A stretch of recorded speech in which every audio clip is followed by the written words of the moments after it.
नमस्कार। आज हमारे साथ आयुर्वेद के जानकार डॉक्टर संदीप जी आज हमारे साथ हैं और आज का विषय हमारा पंचकर्म है।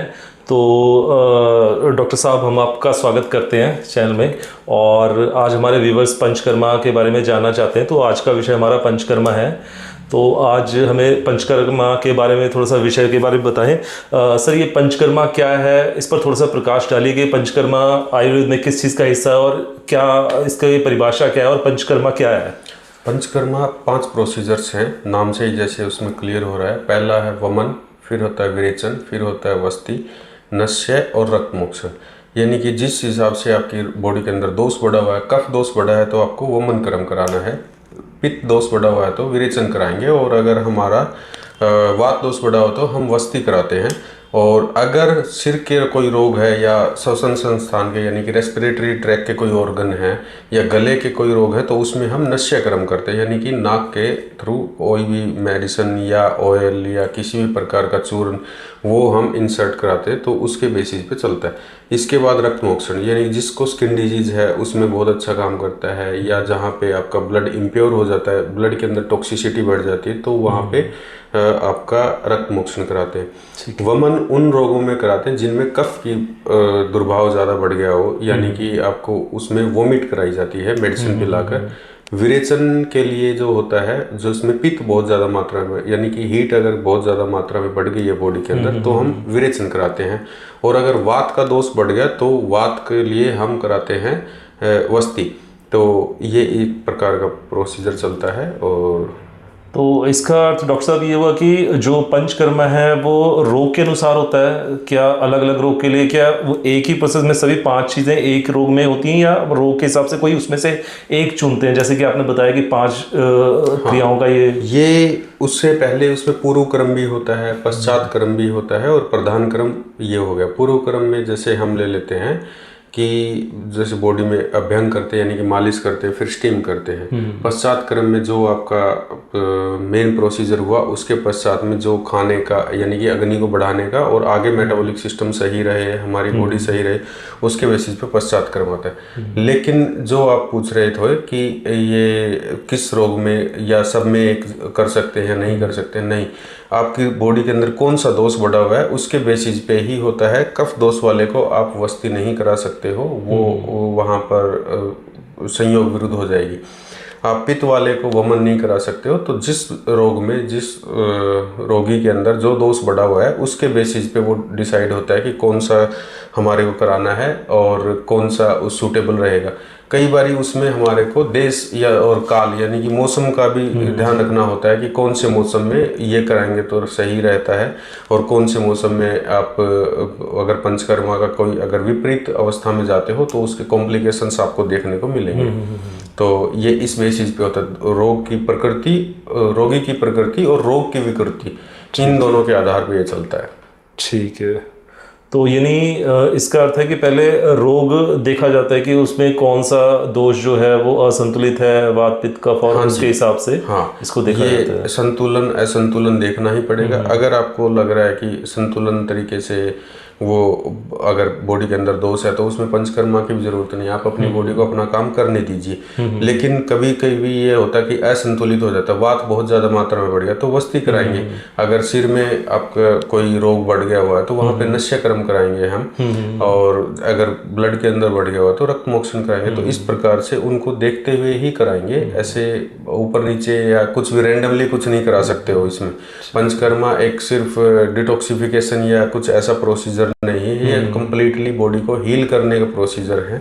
तो आप कभी भी ऐसा नहीं जा सकते हो कि आप कुछ भी कर दोगे, आया और वस्ति कर दिया, आया या फिर अभ्यंग कर दिया, आया कोई और नस्य कर, नहीं, ऐसा नहीं है। रोग के अनुसार, रोगी के बल के अनुसार, इवन ये भी देखना होता है कि अगर वमन कर्म कराना है तो रोगी बलवान चाहिए, विरेचन कर्म कराना है यानी कि लूज मोशन लगाना है तो रोगी के अंदर बल होना चाहिए। अगर बल ही नहीं होगा तो रोगी वो टॉलरेट ही नहीं कर पाएगा, तो उसको कॉम्प्लिकेशंस पैदा होंगे और वो फिर आपको जिंदगी भर तकलीफ देने वाले हैं।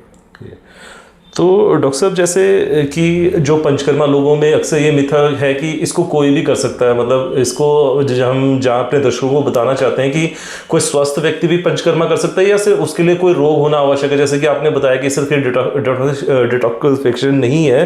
अब जैसे कि कुछ सेलिब्रिटीज़ हैं वो पंचकर्मा करवाते हैं, हालांकि उनको कोई प्रॉब्लम नहीं है या रोग नहीं है, तो इसको क्या सिर्फ रोग में ही करवाना चाहिए या अगर हम स्वस्थ हैं तो भी पंचकर्मा की जो है इसको हम अपने शरीर पर ले सकते हैं या करवा सकते हैं? हाँ, स्वस्थ इंसान भी पंचकर्मा करवा सकता है। वो ऋतु के हिसाब से कराएंगे, यानी कि कौन सी ऋतु में हमारे को कराना है वो वैसा चलेगा। जैसे बरसात ऋतु में हमको वीरवस्ती कराना चाहिए क्योंकि वहाँ पे वात का प्रादुर्भाव पूरे एनवायरमेंटल में ही होता है, तो उस तरीके से वसंत से पहले आपको वमन कर्म करा देना चाहिए, यानी कि जब कफ उसमें उत्कलेशन होता है कफ का, तो आपको इजीली आप वहाँ पे वमन कर्म करा सकते हो। तो आप ये इस मौसम के अनुसार और ये करा सकते हो। अगर आप टाइम टू टाइम आप बॉडी का पंचकर्म करा रहे हो तो आपको बहुत ही कम चांसेस हो जाते हैं कि आपको कोई और रोग हो जाए, क्योंकि आपका मेटाबॉलिक सिस्टम अच्छा रहता है। मेटाबॉलिक सिस्टम अच्छा रहेगा तो जो आप खा रहे हो वो डाइजेस्ट हो रहा है, और डाइजेस्ट हो रहा है तो आपको न्यूट्रिशन अच्छा मिल रहा है और आपकी बॉडी में अंदर बल बढ़ रहा है, यानी कि जो धातुएं हमारी रस रक्त मांस में वो संपूर्ण रूप से बन रही हैं, और वो फिर आपकी बॉडी को कंप्लीटली मेंटेन रखता है। तो उसमें आपको स्वस्थ में भी करा सकते हो, रोगी में तो करवाना ही चाहिए क्योंकि यह शोधन चिकित्सा है। ठीक है।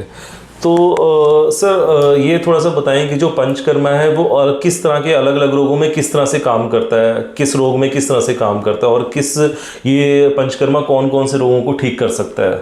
पंचकर्मा सभी रोगों को ठीक करने के लिए अनिवार्य होता है। ये शोधन चिकित्सा है बेसिकली। आप यानी कि शरीर की पहले शुद्धि कीजिए, यानी कि शोधन कर्म होगा। उसके बाद में अगर आप समन चिकित्सा यानी कि जो मेडिकेशन वाला पार्ट रखते हैं तो ये उसकी जो स्पीड है वो बढ़ा देगा, यानी कि जो रोग हमारे को सिर्फ मेडिसिन खाने से साल में या 6 महीने में ठीक होने वाला था तो कम से कम उसको जितना हो सकता है उतना कम कर देगा। क्योंकि आपने डायरेक्टली दोष को, अगर पित्त दोष बढ़ा हुआ है आपने उठा के उसको बाहर ही कर दिया बॉडी से, तो आप इजीली उसको मेडिसिन के साथ में सॉर्ट आउट कर सकते हो और कम समय में कर सकते हो।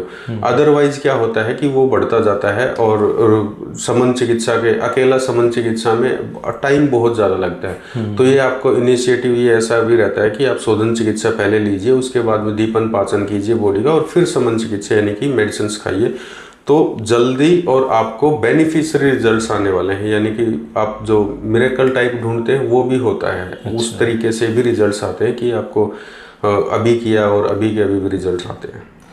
इसमें डॉक्टर साहब बताएं जैसे कि अब स्किन की प्रॉब्लम होगी या किसी को ओबेसिटी की प्रॉब्लम है, तो उसके लिए पंचकर्म का जो क्रिया होती है वो अलग अलग रहती हैं या एक ही तरह की चीज़ें उसमें चलती हैं अलग अलग रोगों में? नहीं, अलग अलग रोगों में अलग अलग होता है। जैसे मान लो कि आपने स्किन डिजीज का बोला, तो स्किन डिजीज में हम विरेचन कर्म कराते हैं। लेकिन उसमें भी देखना होता है, बहुत बारी वहाँ पे वमन कर्म भी कराया जाता है। अगर आप वहाँ पे कफ का आवरण हुआ है, यानी कि कफ दोष की वृद्धि के कारण अगर स्किन डिजीज हुआ है तो वहाँ पे पहले वमन कर्म कराएंगे। और अगर मान लो कि आपको जैसे फैट का बोला आपने, ओबेसिटी का, ओबेसिटी में आपको उद्वर्तन कराओ, वमन कराओ, या लंघन कर्म यानी कि भूखा रखना, उपवास पे लेके जाए पेशेंट को, तो उस तरीके से उद्वर्तन उसके लिए बहुत अच्छे से काम करता है, यानी कि फैट को डिजोल्व करता है, और उसके बाद में आप उसको इजीली पंचकर्म के थ्रू बॉडी से बाहर भी कराने का मदद कर सकते हो। उसमें वमन कर्म करा सकते हैं हम, विरेचन कर्म भी कराते हैं ओबेसिटी में। वो रोग के ऊपर डिपेंड है कि कौन सा दोष बढ़ा हुआ है, किस स्थिति में है पेशेंट, उसके ऊपर है। ठीक है, ठीक है। अच्छा डॉक्टर साहब, ये जो पंचकर्म है क्या ये पेनफुल रहता है? लोगों में अक्सर ये भ्रांति रहती है कि पंचकर्म है जो पेनफुल रहता है और थोड़ा सा मतलब असहनीय होता है थोड़ा सा, तो क्या कुछ ऐसा है या कोई भी नॉर्मल व्यक्ति ऐसा करा सकता है? आप इजीली करा सकते हो। हाँ, बच्चों के लिए वहाँ पे निषेध दिया गया है, बच्चों के लिए, गर्भिणी स्त्रियों के लिए और बुजुर्गों के लिए, क्योंकि बुजुर्गों में बल नहीं होता है। बच्चे थोड़े से डर जाते हैं किसी भी चीज़ को, उनको एक छोटी सी नीडल से भी डर लगता है, तो उनको कोई प्रोसीजर आप, लेकिन अगर वयस्क है यानी कि उम्र दराज आदमी है तो उसको आप समझा सकते हो और समझाने के बाद में करा सकते हो। ये कंफर्टेबल तरीका है, यानी कि इससे आसान कोई तरीका नहीं। उसके जस्ट बाद में बॉडी आपको खुली हुई मिलती है, आपको लगता है कि बहुत अच्छा हवाओं में, जैसे शास्त्र तो ये कहते हैं जैसे हवाओं में दौड़ते हैं ना, ऐसा ऐसा फील होता है, इतना लाइटनेस बॉडी के अंदर आ जाता है। तो ये आरामदायक है, आपका नुकसानदायक या दर्ददायक नहीं है, आरामदायक है। ठीक है। अच्छा डॉक्टर साहब ये चीज़ बताइए कि ये जो लोग एलोपैथी में गए हैं तो क्या वो पंचकर्मा का इससे कुछ उनको हेल्प मिलती है? अगर मान लीजिए किसी डॉक्टर ने उनको कुछ क्रॉनिक डिजीज बताई और वो साथ के साथ कुछ एलोपैथी मेडिसिन भी ले रहे हैं तो पंचकर्मा उसमें कुछ हेल्प करता है उनको, या आप उनसे उसको मना करते हैं या पंचकर्मा में ही आने के लिए कहते हैं? कैसे उसको आप ट्रीट करते हैं? ये वैसे तो एक अलग टाइप का विषय है, इसके ऊपर बहस बहुत लंबी जा सकती है। पर इसमें क्या रहता है कि आप कंफर्टेबल पोजीशन में पेशेंट को लेके आए, क्योंकि प्राण रक्षा सर्वोपरि, पहले पेशेंट की प्राण रक्षा किसी भी तरीके से, यानी कि जो उसका कष्ट है वो मिटाओ। तो जितना जल्दी हो सके उसके कष्ट को कम किया जाए, उसके बाद में फिर आप प्रॉपर जो एक लाइन सीक्वेंस है, चिकित्सा पत्र है, उसको उस तरीके से लाइन ऑफ ट्रीटमेंट को लेके जा सकते हो। तो उस पर फोकस कीजिए, बाकी चीज़ों पे नहीं। ठीक है। डॉक्टर साहब ये बताएं कि जो ये पंचकर्मा है क्या इसे विज्ञान से मान्यता है, विज्ञान इसे मानता है, और इसके क्या, यदि हम क्या प्रूफ है इसे, क्या हम विज्ञान के रूप में इसके अगर प्रभाव कहें कि, या कुछ इस तरह से कैसे कि मेडिकली प्रूफ है कुछ इस तरह से ये चीज़? हाँ, मेडिकली प्रूवन ही है ना एक तरह से, इतने सालों से शास्त्र में लिखा गया और उसके बाद में कर रहे हैं और करने के बाद में उस तरीके के रिजल्ट्स आ रहे हैं, तो वो एक तरह से वैज्ञानिकली प्रूफ ही है। लेकिन अगर कोई बोले कि डॉक्यूमेंटेड, तो डॉक्यूमेंटेड अभी बहुत सारे रिसर्च पेपर्स और ये सब अभी जो डॉक्टर्स हैं वो प्रोवाइड करा रहे हैं, वो आजकल वहाँ पे रिकमेंडेड भी है और इनके बेसिस पे चलता है, यानी वो प्रूव्ड है एक तरह से। जो लिखा गया है आप उसको फॉलो कीजिए तरीके से, जिस तरीके से लिखा गया है। अगर आप उसके विरुद्ध जाओगे तो फिर उसमें आपको कॉम्प्लिकेशन देखने को मिलेंगे। अगर आप उसी लाइन में जा रहे हो तो आपको कोई कॉम्प्लिकेशन देखने को नहीं मिलता और आप इजीली उसको रिकवर करते हो। तो वो प्रूफ ही है। आपका जब शरीर स्वस्थ हो रहा है तो इससे बड़ा क्या प्रूफ होगा? इससे बड़ा तो कोई प्रूफ ही नहीं है। बिल्कुल बिल्कुल। डॉक्यूमेंट तो आज के टाइम पे कोई भी कहीं से मोहर लगा के कोई भी ले आएगा, उसका क्या फायदा? वो तो नहीं। हाँ, जब आपको स्वस्थता महसूस हो रही है तो वो सबसे बड़ा प्रूफ है। ठीक है डॉक्टर साहब। डॉक्टर साहब आपने पंचकर्मा से जुड़ी बहुत अच्छी जानकारी दी है हमारे दर्शकों को, और मैं चाहूँगा कि जो आपने जानकारी दी है लोग आयुर्वेद के बारे में जागरूक हों और ज़्यादा से ज़्यादा आयुर्वेद को अपने जीवन में अपनाएं। और यही चाहता हूँ। आपका बहुत बहुत धन्यवाद डॉक्टर साहब कि आपने जो पंचकर्मा के बारे में इतनी अच्छी जानकारी दी। धन्यवाद।